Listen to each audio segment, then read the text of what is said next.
അനിലക്കര അദ്ദേഹത്തിന്റെ കാര്യം ഈ ചർച്ചയ്ക്കിടെ വന്നതുകൊണ്ടാണ്. ശ്രീ അനിലക്കര, താങ്കളുടെ കാര്യവും ഈ ചർച്ചയ്ക്കിടെ പറഞ്ഞു പോയിരുന്നു. അതുകൊണ്ടാണ് ശ്രീജിത് പണിക്കർ അക്കാര്യം ചൂണ്ടിക്കാണിച്ചിരുന്നു. താങ്കൾ നേരത്തെ ഈ ചെമ്പ് വിവാദം വന്നുവല്ലോ, സുരേഷ് ഗോപി ലൂർദ് മാതാവിന് കൊടുത്ത കിരീടത്തിൽ ചെമ്പാണ് എന്നതിനെ കുറിച്ചുള്ള പരിശോധനയുടെ കാര്യം. അപ്പോൾ താങ്കൾ അദ്ദേഹത്തെ വിമർശിച്ചുകൊണ്ട് ഫേസ്ബുക്കിൽ പോസ്റ്റ് ഇട്ടിരുന്നു. പിന്നെ ഇത് വലിയ പ്രചാരണത്തിലേക്ക് വരികയും ചെയ്തിരുന്നു. ഇപ്പോൾ ഇവിടെ എൻ ശ്രീകുമാറും പങ്കെടുക്കുന്നുണ്ട്. അദ്ദേഹം പറഞ്ഞത് എന്താണെന്ന് വെച്ചാൽ, ഇപ്പോൾ ഈ രണ്ടാമത്തെ വിവാദം വന്നുവല്ലോ, ഏറ്റവും ഒടുവിലത്തെ കലാമണ്ഡലം ഗോപിയുമായി ബന്ധപ്പെട്ടുള്ള അക്കാര്യത്തിൽ പക്ഷേ വീക്ഷണമൊന്നും ആ വാർത്തയെ നൽകാൻ തയ്യാറായിരുന്നില്ല. ഫ്രണ്ട് പേജിൽ ആ വാർത്തയെ അച്ചടിച്ചില്ല, പക്ഷേ ദേശാഭിമാനി മറിച്ചായിരുന്നു എന്ന്. അപ്പോൾ കോൺഗ്രസ് അതിൻ്റെ ഒരു ഭാഗഭാക്കയല്ല, കോൺഗ്രസ് അല്ല ഈ വിവാദം കൊണ്ടുവന്നത് എന്ന്. അപ്പോൾ ഇവിടെ എതിർചോദ്യം ഉയർന്നിരുന്നു, വി ടി ബലറാമിനെ പോലെയുള്ള കോൺഗ്രസ് നേതാക്കൾ അത് ഏറ്റുപിടിച്ചല്ലോ എന്ന്. അപ്പോൾ ഇത് ഒരു പ്ലോട്ട് ചമയ്ക്കുകയായിരുന്നോ സുരേഷ് ഗോപിക്കെതിരെ? അല്ല, ഇതിനകത്ത് വ്യക്തിപരമായി സുരേഷ് ഗോപിയുമായി ബന്ധപ്പെട്ട വിഷയങ്ങളല്ല. ഈ ലൂർദ് മാതാവിന്റെ വിഷയവുമായി ബന്ധപ്പെട്ട് പറയാനുണ്ടായ കാരണം എന്ന് പറയുന്നത്, അത് അദ്ദേഹം തന്നെ ക്ലിയർ ചെയ്തല്ലോ. അദ്ദേഹത്തിന് അത് കൃത്യമായി സ്വർണ്ണമല്ല എന്ന രീതിയിൽ പറഞ്ഞു. ജയിക്കുകയാണെങ്കിൽ സ്വർണ്ണ കിരീടം കൊടുക്കാന്ന് പറഞ്ഞുകൊണ്ട് അദ്ദേഹം തന്നെ ക്ലിയർ ചെയ്തു. ആ വിവാദത്തിലേക്ക് പോകേണ്ട കാര്യമില്ല. ഇവിടെ പിന്നെ ഗോപിയാശാനുമായി ബന്ധപ്പെട്ട വിഷയമാണ്. നമുക്ക് അദ്ദേഹം ഏത് മണ്ഡലത്തിലാണ് എന്നൊരു ധാരണയുണ്ടായിരുന്നെങ്കിൽ ഈ വിവാദമേ ഉണ്ടാകുമായിരുന്നില്ല. ഗോപിയാശാൻ എന്ന് പറയുന്നത് കൈപ്പറമ്പ് പഞ്ചായത്തിലെ മുണ്ടൂരിൽ താമസിക്കുന്ന കേരളം ആദരിക്കുന്ന ഒരു കലാകാരനാണ്. വടക്കാഞ്ചേരി അസംബ്ലി മണ്ഡലത്തിൽപ്പെട്ട ആളാണ്. എന്ന് വെച്ചാൽ ആലത്തൂർ പാർലമെന്റ് മണ്ഡലത്തിനകത്താണ്. ഇപ്പൊ സുരേഷ് ഗോപിയെ പോലുള്ള ആൾക്ക് പിന്നെ തൃശ്ശൂർ പാർലമെന്റ് മണ്ഡലമല്ല, ആലത്തൂർ അസംബ്ലി പാർലമെന്റ് മണ്ഡലത്തിലെ പ്രമുഖ വ്യക്തികളെ കാണുന്നതിന് യാതൊരു തടസ്സവും അതിനകത്തില്ല. അപ്പൊ അത് ഞങ്ങൾ ഇതിനകത്ത് അങ്ങനെ ഒരു സീരിയസ് ചർച്ചയിലേക്ക് പോകാതിരുന്നത്, പിന്നെ ഗോപിയാശാൻ തന്നെ ഇത് കൃത്യമാക്കി എന്ന് പറഞ്ഞു. അദ്ദേഹത്തിന്റെ മകൻ ഒരു ആരോപണം ഉന്നയിച്ചു. ഞങ്ങളൊക്കെ ഫേസ്ബുക്കിൽ അതുമായി ബന്ധപ്പെട്ട് ചില പോസ്റ്റുകൾ ഇട്ടതാണ്. പക്ഷെ അദ്ദേഹത്തിന്റെ മകൻ അത് പിൻവലിച്ച ഒരു സാഹചര്യം നമ്മുടെ മുന്നിലുണ്ടായി. ഗോപിയാശൻ തന്നെ അത് കൃത്യമാക്കി പറഞ്ഞു, സുരേഷ് ഗോപിക്ക് വരാം, പക്ഷെ അത് പത്മഭൂഷണും മറ്റ് പിന്നെ മോഹനസുന്ദര വാഗ്ദാനങ്ങളുമായി വരേണ്ടതില്ല എന്ന് പറഞ്ഞുകൂടിയിട്ട് ആ വിവാദം അവിടെ തീർന്നു. അതുകൊണ്ടാണ് ഞങ്ങളൊന്നും അതിനെ വലിയ ഗൗരവത്തിൽ എടുക്കാതെ. പിന്നെ ഒന്നാമത് ഇപ്പൊ ഇനി സുരേഷ് ഗോപിക്ക് തൃശ്ശൂർ പാർലമെന്റിനകത്ത് വലിയ പ്രസക്തി ഉണ്ടെന്ന് തോന്നുന്നില്ല. കാരണം അദ്ദേഹം തന്നെ ഒരു കോമാളിയായി മാറി 3ാം സ്ഥാനത്തേക്ക് ആയി എന്നുള്ള ബോധ്യം അദ്ദേഹത്തിന് തന്നെയുണ്ട്. പിന്നെ ഈ വിവാദങ്ങളൊക്കെ ഉണ്ടാക്കുന്നതും പുറത്തുവിടുന്നതും ഒക്കെ BJPക്കാർ തന്നെയാണ്. അവനിശ്ശേരി പള്ളിയുമായി ബന്ധപ്പെട്ട വിഷയത്തിൽ എത്രയോ ദിവസങ്ങൾക്ക് മുമ്പാണ് ആ പള്ളിയിലെ അച്ഛൻ മണിപ്പൂരുമായി ബന്ധപ്പെട്ട വിവാദം പറഞ്ഞത്. ഞങ്ങൾ അതൊരു വലിയ വർഗീയ വിവാദത്തിലേക്ക് പോകണ്ടെന്ന് വിചാരിച്ച് ഞങ്ങൾ ഫോളോ ചെയ്തിരുന്ന ആളുകളാണ്. ഇന്നത് വലിയ വിവാദമായി. അത് BJPക്കാർ തന്നെ കൊടുത്താണ്. അങ്ങനെ ഈ സുരേഷ് ഗോപിക്ക് ഈ എല്ലാ പണിയും പണിയുന്നത് BJPക്കാരാണ്. അപ്പോൾ ഈ കലാമണ്ഡലം ഗോപിയാശാനുമായി ബന്ധപ്പെട്ടുള്ള കാര്യത്തിലോ അതിലും BJPക്ക് പങ്കുണ്ടോ? അല്ല, അത് സ്വാഭാവികല്ലേ. ഒരു ആളെ വിളിച്ചിട്ട് പത്മഭൂഷൺ കൊടുക്കാം എന്നൊക്കെ കോമൺ സെൻസ് ഉള്ള ആരെങ്കിലും പറയുമോ? അതൊക്കെ ഇതുമായി ബന്ധപ്പെട്ട, അല്ലെങ്കിൽ സുരേന്ദ്രൻ വന്നിട്ട് ഇവിടെ വന്ന് വടകരയും തൃശ്ശൂരും ഞങ്ങളുടെ സ്ഥാനാർത്ഥികൾ ജയിക്കില്ല എന്ന് എന്തുറപ്പിന്റെ അടിസ്ഥാനത്തിലാണ് പറയുന്നത്? അത് ഞങ്ങളെ പ്രകോപിതരൊക്കെയാണ്, ഞങ്ങളെ മാശി കൂട്ടുകയാണ്. എന്തെങ്കിലും കുറവ് ഞങ്ങളുടെ ഭാഗത്തുണ്ടെങ്കിൽ അത് ക്ലിയർ ചെയ്തോട്ടെ എന്ന് പറയുമ്പോൾ അത് സുരേഷ് ഗോപിയെ പരാജയപ്പെടുത്താൻ BJPക്കാർ തന്നെ ഇറങ്ങി. ഞങ്ങളുടെ ആവശ്യം അതിനകത്തുണ്ടെന്ന് എനിക്ക് തോന്നുന്നില്ല. ശരി, താങ്കൾ ഒന്ന് ദയവായി ടെലിഫോൺ ലൈനിൽ തുടരുക. ശ്രീജിത് പണിക്കർ, ഇതാണ് ശ്രീ അനിൽ അക്കരയുടെ വാദം. അദ്ദേഹത്തെ കുറിച്ച് ഇവിടെ പരാമർശം വന്നതുകൊണ്ടാണ് ഞാൻ അദ്ദേഹത്തെ ടെലിഫോൺ ലൈനിൽ വിളിച്ചത്.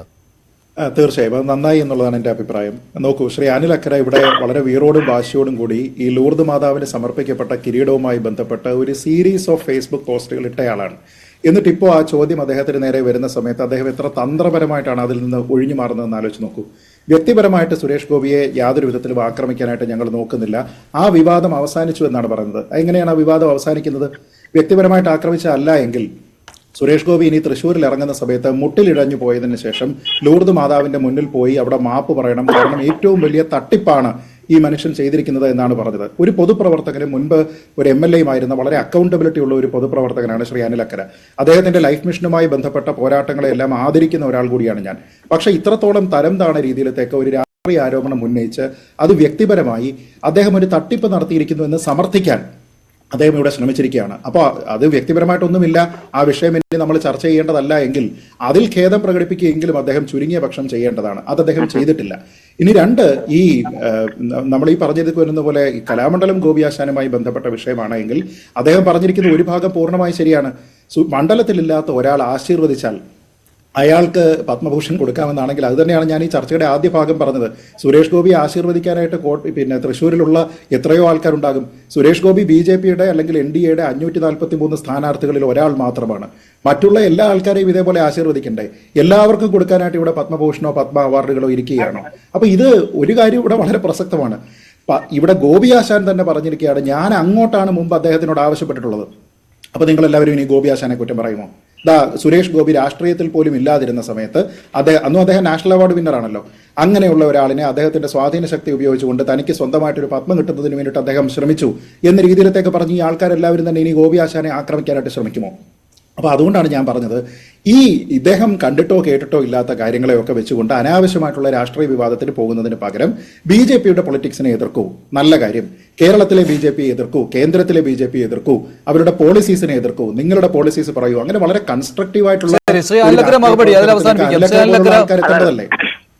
അല്ല, അതിനകത്ത് എനിക്ക് തന്ന സർട്ടിഫിക്കറ്റിനൊന്നും എനിക്ക് തന്ന പിന്തുണയൊന്നും ഞാൻ കുറച്ച് കാണുന്നില്ല. ഞാൻ സുരേഷ് ഗോപിയുമായി ബന്ധപ്പെട്ട വിഷയത്തിൽ ഞാൻ കൃത്യമായൊരു പോസ്റ്റ് ഞാനൊരു വിഷയം എടുത്താൽ പിന്നെ അറിയാലോ മഞ്ജുഷ, ഞാനൊരു വിഷയം എടുത്താൽ അത് ഫിനിഷ് ചെയ്തു പോകുന്ന ഒരാളാണ്. ഞാൻ ഹൈറിച്ചുമായി ബന്ധപ്പെട്ട വിഷയത്തിൽ നിരന്തരമായി സുരേഷ് ഗോപിയുടെ ചോദ്യങ്ങൾ ചോദിച്ചിരുന്നു. നിങ്ങൾ എന്തിനാണ് അവരുമായി ബന്ധപ്പെട്ട വിഷയത്തിൽ ഇടപെട്ടത്? അപ്പോൾ കുറെ സുഹൃത്തുക്കൾ എന്നോട് പറഞ്ഞു അത് മിമിക്രി ആർട്ടിസ്റ്റുകളുമായി ബന്ധപ്പെട്ട വിഷയമാണ്. ഞാൻ പിന്നീട് ഒരു തെളിവ് ഹാജരാക്കി. സുരേഷ് ഗോപി ഹൈറിച്ചിന്റെ ലീഡേഴ്സിനെ ആദരിക്കുന്നതുമായി ബന്ധപ്പെട്ട വിഷയം. ആ ആദരിക്കാൻ വേണ്ടി അവരെ അതിനു വേണ്ടിയുള്ള പിന്നെ പണം വാങ്ങിയിട്ടാണ് ആദരിക്കൽ നടന്നത്. അതിന്റെ തെളിവ് ഞാൻ പുറത്തുവിട്ടാണ്. സുരേഷ് ഗോപി അതുമായി ബന്ധപ്പെട്ട് മറുപടി പറഞ്ഞില്ല. ഓക്കെ, തെരഞ്ഞെടുപ്പ് ആയതുകൊണ്ട് സ്വാഭാവികമായി ഞാനൊക്കെ തെരഞ്ഞെടുപ്പ് മത്സരിക്കുന്ന ആളാണ്, വിവാദങ്ങളിലേക്ക് പോകണ്ട എന്ന് ധരിച്ചു. ഞാൻ ഹൈറിച്ച് ഫോളോ ചെയ്യില്ല. കാരണം അത് ED അന്വേഷിക്കുന്ന വിഷയമാണ്. 300 ചില്ലാനം പ്രതികൾ ആ കേസിനകത്തായ ഒരു വിഷയമാണ്. പക്ഷെ ഞാൻ വളരെ കൃത്യമായി പറഞ്ഞു, ഞാൻ ഈ പറയുന്ന കിരീട വിവാദവുമായി ബന്ധപ്പെട്ട് എന്റെ ആർഗ്യുമെന്റ് വളരെ കറക്റ്റാണ്. അത് ഞാൻ പറഞ്ഞല്ലോ കൃത്യമായി. സുരേഷ് ഗോപി മറുപടി പറയണമെന്ന് പറഞ്ഞു. അദ്ദേഹം പറഞ്ഞു ത്രാണിക്കനുസരിച്ച് എന്റെ മറുപടി പറയുമെന്ന് പറഞ്ഞു. പിന്നെ പള്ളി കമ്മിറ്റി ചേർന്ന് അതിനൊരു കമ്മിറ്റിയെ ചുമതലപ്പെടുത്തിയിരിക്കുകയാണ് അതിന്റെ അളവും തൂക്കവും ഒക്കെ പറയാൻ. ഇനി ഞാൻ അതിൽ മറിച്ച് എന്ത് കാര്യമാണ് ഞാൻ പറയേണ്ടത്? സുരേഷ് ഗോപി പറഞ്ഞല്ലോ അത് സ്വർണമല്ല, ഞാൻ സ്വർണം കൊടുക്കുന്നത് ഇനി പിന്നെ ജയിച്ചതിന് ശേഷം മാത്രമാണ്. ഇപ്പൊ ഞാൻ എന്റെ ത്രാണിക്കനുസരിച്ചാണ് കൊടുത്തത് എന്ന് പറഞ്ഞാൽ പിന്നെ ആ വിഷയം അവിടെ കഴിഞ്ഞല്ലോ. പിന്നെ ഞാൻ എന്തിനാ അത് ഫോളോ ചെയ്യണം? അങ്ങനെ പറഞ്ഞോ? അല്ല, കൃത്യമായി പറഞ്ഞല്ലോ, എന്റെ ത്രാണിക്കനുസരിച്ച് ഞാൻ എടുത്ത് കൊടുത്തു. ഞാൻ സ്വർണ്ണമല്ല കൊടുത്തിരിക്കുന്നത് അദ്ദേഹം പറഞ്ഞോ? അല്ല, അങ്ങനെയല്ല ഞാൻ പറഞ്ഞത്. അത് സ്വർണ്ണമല്ല എന്ന് അദ്ദേഹം പറഞ്ഞു എന്നാണ് താങ്കൾ ഇപ്പോ പറഞ്ഞത്. അല്ല, ഞാനിപ്പോ പറഞ്ഞ വാക്ക് എനിക്ക് ഓർമ്മയില്ല. സ്വർണ്ണമല്ല എന്ന് ഞാൻ പറഞ്ഞു. എന്റെ കാരണം അദ്ദേഹം പറഞ്ഞു എന്റെ ത്രാണിക്കനുസരിച്ചാണ് ഞാൻ അത് കൊടുത്തത്. 65 ഗ്രാം ഞാനല്ലാന്ന് പറഞ്ഞല്ലോ. സ്വർണ്ണമല്ല എന്ന് പറഞ്ഞതിന്റെ കാരണം ഇതാണ്. ഞാനാണ് പറഞ്ഞത് സ്വർണ്ണമല്ല. സുരേഷ് ഗോപി പറഞ്ഞു എന്നല്ല പറഞ്ഞു. ശരി, നന്ദി ശ്രീ അനിലക്കര, ശ്രീ N. ശ്രീകുമാർ, ശ്രീ പണിക്കർ പോയിന്റ് ഡിബേറ്റിൽ പങ്കെടുത്തതിന്. ഒപ്പം ശ്രീ ഫക്രുദ്ദീൻ അലി. ഇന്നത്തെ